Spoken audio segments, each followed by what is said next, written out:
Are you more ready to cruise than your wallet is? No worries, I've got you covered. I've got 14 great tips that'll help you cruise on a budget. So come on now, let's talk about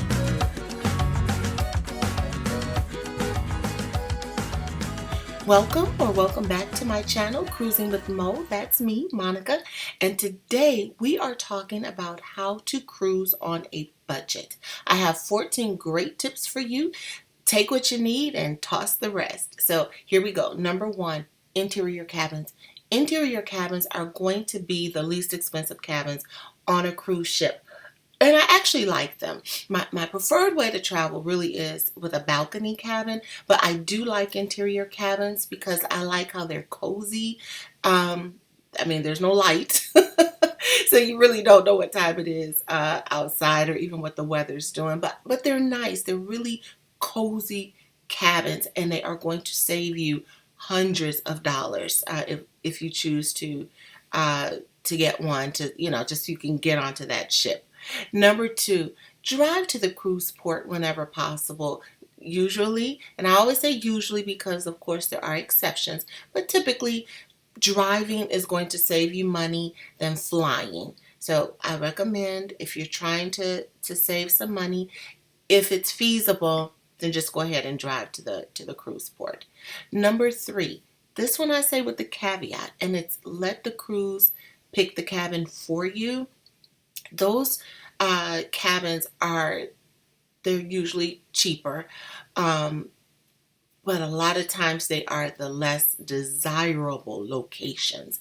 So, if you're doing it on a budget and you're just happy to be on the ship, you don't really care where the cabin's going to be, then go ahead and do this. When they do select the cabin, it will be within the category. So let's say you pay for a balcony, you're still going to get a balcony. It just may have an obstructed view.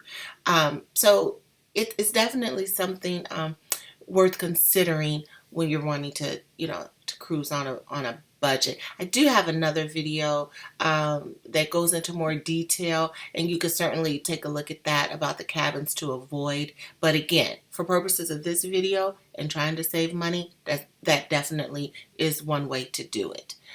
Number four, skip the drinks that cost extra. Now, that's once you get on the ship, you're going to get coffee, tea, I think a couple juices, and that's pretty much it. Soft drinks and alcohol are always going to be an extra cost. So if you're good with what the cruise provides, then just do that. You can save hundreds of dollars. They also typically offer some kind of a beverage package, for soft drinks or alcohol. Like those alcohol packages, though, they could be $55 a day per person, everyone in your stateroom. If they're over 18, if you get it, they have to get it too. So, if you got a husband and wife, that's $110.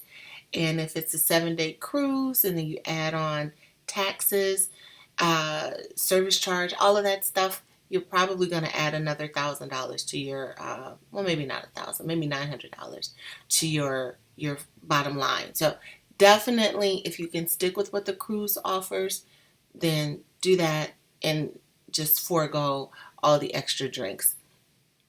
Oh, and someone also gave me a tip too with water.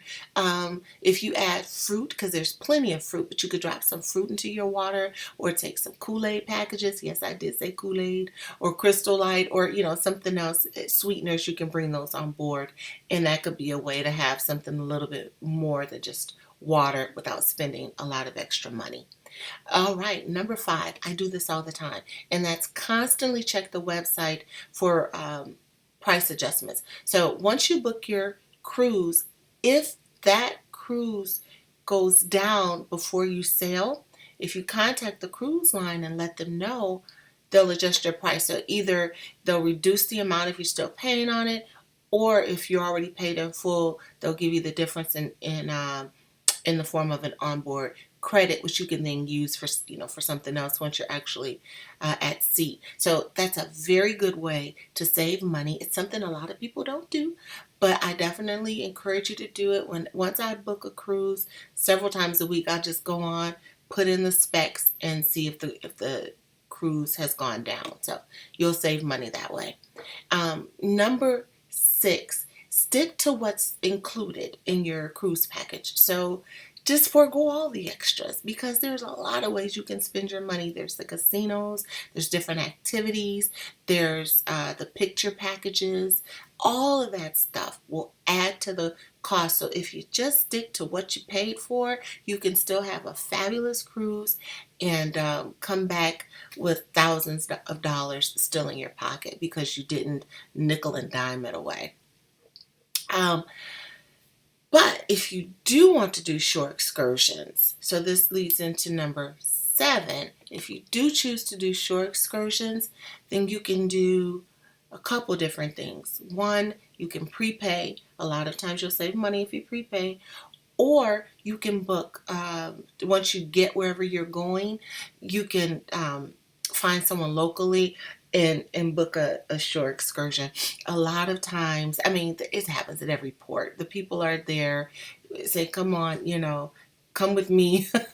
And it'll be, basically the same kind of excursion that you would have gotten with the ship, but you're just doing it with someone locally. I have another video that goes into why sometimes it's not a good idea, but for purposes of this video and saving money, that's definitely one way to do it. Number 8, if you are parking your car at the airport, go online before your cruise and search for coupons, discounts, AAA rates, AARP rates. A lot of times, in particular in Michigan, we fly out of Detroit Metro, and most times we park at Quick Park, and there's always a coupon online. There's always some kind of special if you're parking for a week. A lot of times you can pay in advance and save money, or when your cruise is over and you pick up, you fly back in, pick up your car, you just give them the coupon and your AAA card or whatever, and you can save, it just depends, maybe $10 for the week. But hey, I'll take it. That's a way to save money. Number 9, if it's possible, book off season or book during hurricane season. Now, sometimes you can't do that. You're traveling with children, you have to go with the school calendar. But when you can definitely save money when you book off season. Say I have a birthday in June, which is prime time. So if I want to cruise for my birthday, then I just have to be prepared to pay the higher rate. But my husband's birthday is in April, and a lot of times we can cruise cheaper for his birthday than we can for mine. So just look at different things like that. Definitely a way to save a little bit of money. This one goes back to number 10, goes back to shore excursions. If you do want to book through the ship and you do want to make sure that you're doing excursions when you go to port, then that's fine. Try and book them in advance. When you book them in advance, you can sometimes save 10, 15, 20%. Same with the Wi-Fi packages. If you book your Wi-Fi ahead of time, then you can save like 10% on the final package, and then you'll have Wi-Fi while you are at sea. So, and most people are going to want at least the social media internet package so you can post and take your selfies and let everybody know what a great time you're having. So just another suggestion. Number 11, this is a big one. It's setting your daily spending limit. So you can put your debit card on file. Well, when you get to the ship, you'll have an account and you can fund it with cash, your debit card, or your credit card. Now, I do not recommend doing it with your debit card because they will probably put a hold on your funds that may not get released until after you're back from your vacation. So that could really screw up your account. The credit card is great, but if you aren't paying attention, at the end of the cruise, you can have racked up charges that you just didn't even realize you were doing. But if you put cash on your account, then you know how much is going to be there. You decide how much you're willing to spend per day, and it just really helps you budget. The last time I cruised, that's what my husband and I did, and it was great. When we got off the ship, that money was all gone, but we didn't tap into other resources and funds that we really didn't want to spend. So it's a great way to make sure you stay within your budget. Just load your account with cash, and you get your cash back if you don't spend it all. Number 12, a lot of times the cruises will offer discounts for resident. They'll have like resident rates, military rates. For Carnival, we typically cruise Carnival. They have, it's VIFP, it's their members program.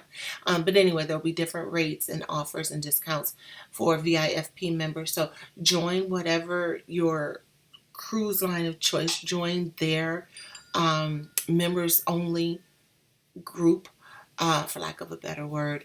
And when you're searching your deals, if you've got military discount, if you've got military in your background, put that in there. You're resident. If you're over 55, check all the boxes and then see the best rates that pop up for you and see if one of those works and meets your needs. Number 13. Now, a seasoned cruiser. He is a diamond on Carnival and an emerald. It was top tiers on Royal Caribbean. And he gave me this tip, and I am planning to try this the next time I sail.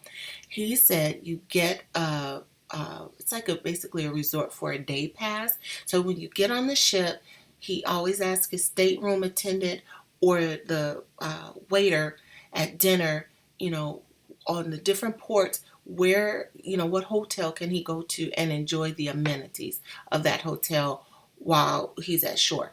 And so when he gets to whatever, let's say he's in Bahamas, I'm just making it up, but he's in the Bahamas. When he gets to the Bahamas, he gets a cab for $5 or so and takes that to whichever resort that was that the attendant told him about, and then he may pay $20-$30 and get to enjoy the pool and just all the amenities that the hotel has available for him while he's at shore. And then he pays $5 and heads on back to the ship, before they set sail. So I thought that's a wonderful idea. I'm actually going to put a link to a site. It's called Resort for a Day.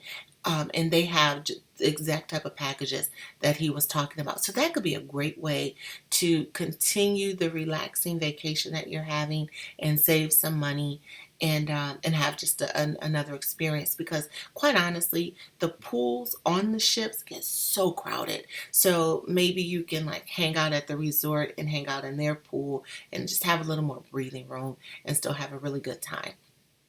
And number 14. This one is great. Book early. One caveat, always check the fine print for the particular cruise that you are booking, just to make sure you're aware of their refund policy. Is the deposit non-refundable or refundable? Is the cruise ship refundable, or the cruise rather refundable? Or if you cancel, do you get a cruise credit for a future cruise? So you do want to know the particulars to whatever it is you're considering. But usually when you book early, you'll get a better rate, and then you can do, like I suggested earlier, constantly check for a lower rate to see if the price of the cruise goes down up until you get ready to sail. Someone else also told me that between 60 and 90 days out, because the cruise then knows they have a pretty good idea of the capacity, but they want to sail with the full ship. So a lot of times when you're 60 to 90 days out, you might be able to get some really good last minute deals because they'll discount those rates just so that the cabins are that everything's full. So that's it. I do hope these 14 tips helped you. If you liked the video, then I ask that you please like the video, give it a thumbs up. It really does help my channel. If you're interested in these types of videos, I post them about once a week. I typically try for every Thursday. Life happens. Sometimes I do miss a Thursday. But to subscribe and you'll be made aware when the next video posts. So that's it. You have a wonderful day and happy sailing. Take care.